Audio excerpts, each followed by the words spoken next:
In this second episode, the remaining 3 teams will show you how everyday people can become financially free. Penny and Pete's characters are Mary and Jim, a teacher and handyman from Croydon. Nick Rowland is 60-year-old Mario, a company director with an income of £85,000. Sarah and George are Janice and Edward, a married couple with 2 children who live in Helensburgh. Let's see how they get on. I'm a head of department teacher and I'm the head of the maths department. I earn 40k a year and I'm very happy with my job. Yeah, I'm a handyman. I earn about £30,000 a year. I generally get paid about £12 an hour. We live in Croydon. I fell over and broke my ankle, which basically stopped me working for 4 months. And in that time, I was twiddling my thumbs and I went onto the internet, watched some webinars, and Paul Smith came up, Touchstone and this on other stuff. And I started working out, what effect it was going to have on us as far as our tax was concerned with the new Section 24 law with landlords, that you don't get the tax relief anymore. And even though we're on 40k and 30k, that meant that with our buy-to-let income, we were going to be taxed on everything at 40%. We live in a 3-bed semi, ex-council, which we bought for 100 grand, but it's now worth 400. Yeah, we would never have thought of using money out of our own home to make more money out of property. What we learnt on these webinars was just the possibilities that there are with property that we never realised, and the fact that we bought our own home several years ago for 100k, we've got a 70k mortgage on that. So effectively, we've got 330k in that we could do something with. Yeah. So, and our we've also got from our buy-to-lets. We've got 2 buy-to-lets. First one we bought for 100 grand, which we have 70 grand mortgage on, and then we bought the second one for 200 grand. The maths is fairly simple, but their current market value now is 300 grand. So what we've decided to do is, for the first year, is pull some money out of the buy-to-let so we can pay to get on some courses, service accommodation course for one and the commercial property portfolio. But then we're going to turn the SA, our buy-to-lets, into service accommodation. And the third one, because the SA in our 2 buy-to-lets will give us a good income, which will replace my full-time handyman job, means I can then get the third buy-to-let up and running quicker, and we can SA that as well. And then Mary did the numbers, and actually running those SAs actually replaces I don't need to go and work for £12 an hour. One of the benefits that we were going to create ourselves was by creating a limited liability partnership. Now we're able to do this because we've bought all our properties in our joint names, so we can transfer that into a limited liability partnership. Now what this means for us, as far as converting our buy-to-let properties into serviced accommodation, is that because they are serviced accommodation, and once they've been running for 210 days and actually occupied for 105 of those days, then we can claim capital allowances on that, which would be approximately... Yeah, we reckon it'll be around 30 odd grand each property. Yes. So it gives us an allowance to offset our profits of maybe 60 to 90k. We're stabbing at obviously the education will give us far more detail. Yes, we just know that we can claim some kind of capital allowance on these properties that we never knew we'd be able to do. So that's obviously going to give us a bit more. And then within the LLP we can put our car into that, and we can use that to pay for the car and the phones. And I mean, the key to it for us really was the realisation of the tax that we were going to have to pay on our buy-to-lets, and how they weren't really going to give us the income that we thought they would give us. And so by claiming capital allowances, even if we can't actually claim any tax back from that, we know that ongoing in the future, any tax that we're liable for is going to be offset by those capital allowances. So where we stand at the moment, we've got about 720k equity. Now obviously we can't use all of that, but if we were to refinance those properties, we could probably get mortgages of around 75%, but we were thinking along the lines of about 60%, because we don't want to overstretch ourselves on those mortgages, and we might refinance at a later time, but I think, you know, we're new to this and we want to just take it steady. Yeah. So from that 370k release, we're going to buy shop and uppers, because we like the idea of shop and uppers. We're getting a retail unit and turning the uppers into SAs, so we can do more SAs. And in our area, there's commercial units going for between 200 and 400k. Yeah, so in a nutshell, really, what's going to change for us is our first year we're going to gain more education so that we understand this a bit better. We've got a little bit of knowledge now, which can be dangerous, so if you consolidate that with more education and training, then we want to learn about these areas here, the serviced accommodation, because we believe the properties we got, which are 2-bedroom flats, the buy-to-lets, we think we can, and the third one, once Jim's finished it, we should be able to let those out at about 90 a night, at 60% occupancy, and it was about 58k, yeah. 58k gross across the three, yeah. Which is not too bad. Which, you know, if we just do a 40% net, then that gives us 23 grand, which is kind of, yes. So for three, but not for the 60 hours, 70 hours a week. Yeah. So that's our first year. Get that third property up and running, so that by the end of the first year we're earning about 23,000. I'm still going to keep my job. I'm happy with that, so I'm earning 40k.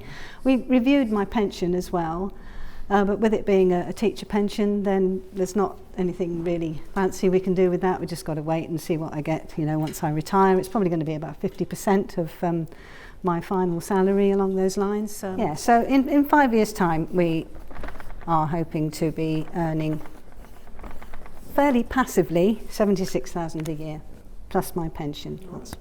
And your job. And my job. Yes, I won't be leaving my job. Jim? No. Okay. Do you think there's actually quite a few people in the country that have got equity in their house and a couple of buy-to-lets, but they're still knocking themselves out for 10, 12, 15 quid an hour, whatever it is? Like some of the other conversations we've had, there could be so many people in the country that have got equity. They've maybe they've got buy-to-lets, maybe they haven't, but the buy-to-lets are making them virtually no money. And with Section 24, they're going to make even less money. So taking them, turning them into service accommodation, could I see you or your characters doing that? Yeah, for damn sure. And I know you're on the low side with your capital allowances claim. Plus, if you're going to start buying shops and uppers, every time you do that, you're going to have another bucket of capital allowances, aren't you? Yes. It's entirely possible that you're not going to pay tax as long as you live virtually if you keep adding a shop and upper every year. I think those figures are eminently doable. And I think the lesson for me from that is that many people are already financially free, it's just they don't know. Hello, I'm a Mario. But luckily, Nick Rowland's interpreting for me because my English is so poor. I'm 60 years old.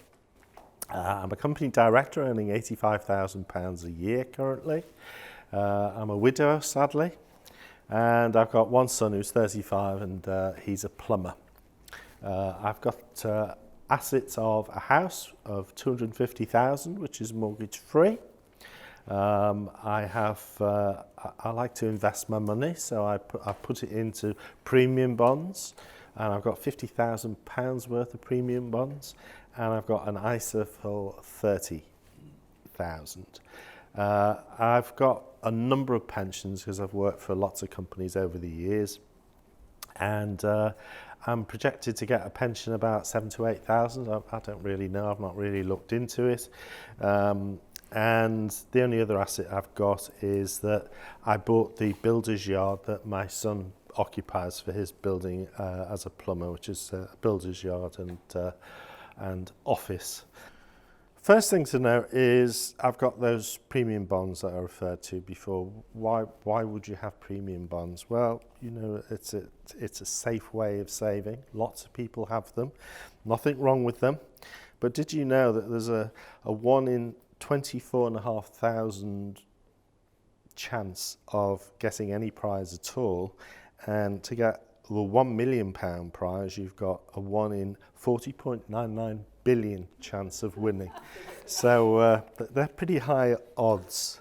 So I'm thinking perhaps that's not a great place to leave my money in going forward. I have got an ISA. ISA is a great place to put your money. If you don't have to pay tax on your savings, well, that's really great. But again, if I had a pot, say, of 5,000, that's going to get me interest of about £520.40 over a 5-year period. If I left it in the bank, then I'd be getting £312.24. I love my P's. So you're actually losing money. There is something called a Help to Buy ISA, which is something that my son, who doesn't own any property, he's a first-time buyer, so it would be really good for him to have one of these Help to Buy ISAs, because he will get 25% added on to whatever savings he's got at the end of the term that he comes to. So that's a really good boost to his aspirations of being a homeowner in the future. So I can really recommend a Help to Buy ISA. But you need to do it by the 30th of November, folks, because it's all stopping then. Interesting thing that I was reading about Help to Buy ISAs is that there is a provision that you have to live in the house if you're buying it. But there are certain circumstances now after a recent challenge, which means under certain circumstances you could sell that house after 2 years that you bought using that. I've got this pension pot, which is projected to be 7,000 to 8,000. I've asked for a transfer value for all of that, and that comes out roughly around £200,000. That's quite interesting, because I went on a course with Touchstone on commercial property, learnt all about SASs, small self-administered schemes, and that's something I'd certainly be interested in. So what I'm going to do with that £200,000 is, firstly, I'm going to set up a limited company. Why am I going to set up a limited company? Because with a limited company, I'll be able to set up a SAS, and to put that 200,000 into the SAS. I'm also going to set up an LLP. It's very often good to have both as an OpCo, PropCo. So using both those vehicles helps you move your money around to what would be the best taxation for you. And I would hold property in the LLP. Now, why would you hold property in the LLP? Well, there's a wonderful thing called capital allowances, and that's something you can only claim as a personal tax, and as an LLP is you're taxed on personal basis rather than corporation tax under a limited company. So one of the things I'd like to do first is transfer that property that I bought years ago, that was the builder's yard, and to put that into the LLP. Because I'll then be able to immediately get a capital allowance claim put in for that. So that'll generate more income. I'd also like to buy a couple of commercial units. Commercial units which would have, that doesn't stand for Friday, that's a full repair and insure lease. So that means, obviously at my age of 60, I don't want to be doing a lot of work. I don't mind doing work initially, but once a commercial unit is set up on an FRI lease, then the responsibility for repairs and insurance for that property is down to whoever the tenant is. I think I could potentially get a couple of commercial units in the north of the country, which would perhaps bring me in about 30,000 each if I got a national brand into those companies. So that would bring me in 60,000 a year, or when I say me, it would go into the SaaS, and it would all be tax-free. I'm going to have my son come into it. You're allowed up to 12 people to join the SaaS. So my son will get involved in it, and I want him to get more involved in property and to understand that he doesn't have to have a 9-to-5 job all the time. I've got a property, as I mentioned earlier, which is worth 250,000. I haven't got a mortgage on that. Why would you sit on all that money? I know a lot of people do it, but is it the best use of that asset? I would argue that it isn't, that really what you should be doing is maybe getting an equity release loan on that, and I'd probably look for a 50% release on that. And the reason I say 50% and not a higher figure is you can also borrow 50% of the value of your SaaS, but you have to have an asset to attach that to. So if I've got that property as well, and this is something that I learnt on a course, that not all SaaS companies are the same. You do need to shop around and find one that fits with you. I would then use that equity loan to buy, again, 3 terraced houses in the north of the country, and I would have them as serviced accommodation. I've done my research, and you can get about £2,000 per calendar month as opposed to 400, 450 a month on a buy-to-let. So with 3 of those, that's going to bring in me £72,000 a year, plus the 60,000 that's going into the pension pot as well. I realise that if you buy a pig farm, it's in a rural area typically. There are lots of pigsties on a pig farm, and you can use the footprint of those pigsties to develop housing on without needing full planning. Love the idea of equity release loan, because something I see time after time after time is it's ingrained in us somewhere. By the time we retire, I want to pay off my mortgage. I want to be mortgage free by the time I'm 60 or 65. Why? And you've then got a house with no mortgage on it, and what's that money doing for you? Yeah. Nothing. So you're then saying quite confidently that you can go and take 150k and buy 3 terraced service accommodation units. That's going to shock 3/4 of the country. Mm. But the last one you bought, that was at Goodison, was it? Or yeah. The one that I know about that you bought. What did you pay for that? 42. 42. And you're running it as a service department. Yeah.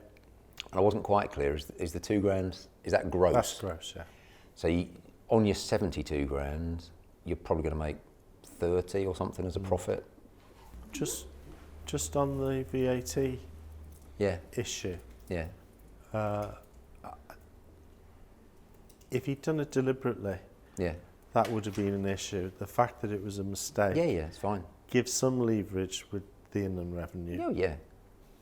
But the VAT man's harder than any other civil servant, so it's difficult to come to deal with them. So you absolutely just need to get the proper advice from a VAT. There's essentially only one thing that he can do, is just fess up and pay the money. Hi, so I'm George Choi. And I'm Sarah Choi, but today we are not George and Sarah, we are Janice. And Edward. Yes. And I like trains. When I was a child, I used to push them forwards and backwards, loved to see them going around, so I thought, I know, I'll be a train driver. So that's what I do for a living. Yeah, and I am a nuclear safety cage welder. I inherited a shop from my mum a few years ago. She died, unfortunately, and she has a shop that makes about £10,000 a year net income. And with that, we save it up and we buy cars because we like cars. So we own a house, don't we, as well? It's worth 300 and we've got a mortgage of 250. So it's quite highly leveraged. So there's not much equity. Yeah, we enjoy a reasonably lavish lifestyle, so we sort of remortgage every few years and tend to spend it on nice holidays. So I earn 60,000 a year. 60,000. And Edward? So train driver, 35,000 a year. Mm-hmm. We make a plan because we want to get both of us out of our jobs. So we're like, okay, let's make a plan. So our first thing we do is we sell our cars. We sell them on Auto Trader because we get better money. We sell them privately, and we make £26,000 for the 2. So that goes in our pot. We had 2 1 Series BMWs. Yeah, we did. Mm-hmm. Not massively high end, but good enough. Unfortunately, it's they were 1 and 2 years old, but we made a huge depreciation loss on them. Yeah, we like to sell them every 2 years. Buy them brand new with cash, sell them 2 years later. Yeah, so we're going to stop doing that because the shop is held in a limited liability partnership. Handily. Sarah's mum was really clever. She put her into the LLP but wasn't paying her any money at the time. And they even put me in it because Sarah is her only child. So she was preparing for the future. And when she died, legacy. We've taken it over, and as I say, we've just been spending the income, but now we're okay, we're going to be sensible. But because it's an LLP, we can lease some cars. So because we like our BMWs, we've leased 2 BMWs, and that was... Yep, so we've leased 2, it was so cheap, it's £193 a month. So now we're getting our insurance paid for, all the maintenance, everything's paid for. And we're still making money out of this 10 grand. The next thing we do is we contact a capital allowances surveyor, and we get a capital allowance survey on the shop. On the shop. And he came back with £30,000 of capital allowances. Which means you're not going to pay tax on £30,000 worth of income. Correct. Yeah, but I've been paying quite a lot of tax. So we're applying the whole lot to her income. Can you do that? We've decided to assign that. So in the first year, we're going to get another £26,000. Back tax. So basically, we're going to claim for her for the last 2 years. So now we've got a pot of money. Hurrah. Yep. So now we've got 72. Okay, we can do that. So that's all in buy cash. A shop. Another one. Another shop. Yeah, because we love like the our shop. Yeah. It's good. Yeah. It's been good to us, so we're going to buy another one. Yep. So it's worth let me see, 180. So we're going to make 11,520. That's nearly £1,000 a month, isn't it? It is. Yep. Yep. Nice. So we've utilised our pot. How long has this taken you? Oh, a few months. 6 months? Something like that. 4 Yeah, to 6 we're months? still in year 1 at the moment. So we decide that we are going, well, we have a situation occur in year 1. We have a friend approach us whose house is worth 350, it's just down the road, and she's desperately struggling. Her house is about to be repossessed, and she needs the money in 2 weeks. So we're like, oh, okay, we can't afford to buy it because we haven't got that much money. We've just bought a shop, so, you know. But we decided to do a lease option on her house. And because she wants to move area anyway, and it's slightly nicer than our house, we move in. So we pay her mortgage, which was kind of around the £700 mark, wasn't it? Yeah. And we're hoping, obviously, with this income that we'll be able to buy it quite happily in 5 years once we've accumulated the pot to purchase it. So we've got our house, which we've got a mortgage on. I have to phone them up and I say, hey, I quite like to let this house out. I know it's on a normal mortgage at the moment, but can I change it over? We're very fortunate. They say, yes, we can. Had they not done so, we would have had to have remortgaged it to a buy-to-let mortgage, but we're okay. They're quite happy to do it. So we then put a tenant in our house. And again, we're making not a huge amount of money. It's probably breaking even between renting the new one and yeah, getting the but we're living in a much nicer house, and obviously we're getting the capital appreciation on 2 houses now, which is obviously a better situation than we were in previously. So and we've helped our friend. So we're counting it as cost neutral. Yeah, but hopefully we'll make a couple of hundred. But, you know. What have you agreed as a price with your friend? We've added 3% per annum on for the 5 years, basically. To what base price? We did a RIC survey. Okay. At that point, just to because. So you're giving her a fair price. Exactly. Well, she's our friend. We're not going to screw her over, but that way she knows that she's getting a reasonable price, and she won't lose it because otherwise she'd be repossessed. She should have lost it anyway. And she'd have lost all of her money in it. And so there's no chance she would have got a fair price if it was repossessed. No, goodness no. It'd been some she'd have silly got maybe price. 70% of market so value. She's ecstatic. Basically. So she'd have lost 100 grand probably. Now Edward wants to get out of his job. Because he's a bit bored driving trains. It was exciting initially, but not so much now. So we do a little bit of education because we've got plenty of money to do it, and do a service accommodation course. And he decides to start down that route because it sounds quite fun. And we get 3 rent-to-rents in the first year in our local area. And they're paying £1,000 a month each, and voila, it turns out to roughly the same as his salary. It's about 36,000. Okay, so that was year 1. Year 2, we decided that Ed was really enjoying doing the rent-to-rent thing and was getting a bit better at it, so he gets 5 more. So that gives us 8, and that is enough money for me to quit my job. The thrust of it is we are spending slightly less money, but we haven't changed our lifestyle. We've got obviously a little bit of work doing 8 rent-to-rents. If we fancied, we could actually outsource those to somebody else. And we've got, as I say, 2 shops that don't really require much work. So top line, within 2 years, you think you can get both of yourselves out of work? Yes. You can have new cars all the time, but not tie up any of your money. And you've got enough spare cash to keep building your assets. All right, wasn't that a fantastic edition of Millionaire Maker? Now, you need to decide which one of those 6 acts you'd like to follow. Why? Because it's voting time. So you need to vote for your favourite to stay in. Because after this week's episode, we're going to be down to just 5 sets of contestants. Unfortunately, we've got to say goodbye to Lee. Lee, unfortunately, left us as a result of the last vote. But don't feel bad about this, because it's not like someone's bad. You're just trying to pick the best. Who is the best? Who's your favourite? Who do you want to follow? Who do you want to win that luxury trip to Monaco? Your vote counts, every vote counts. Hope you've really liked this week's episode. Please share it with your friends.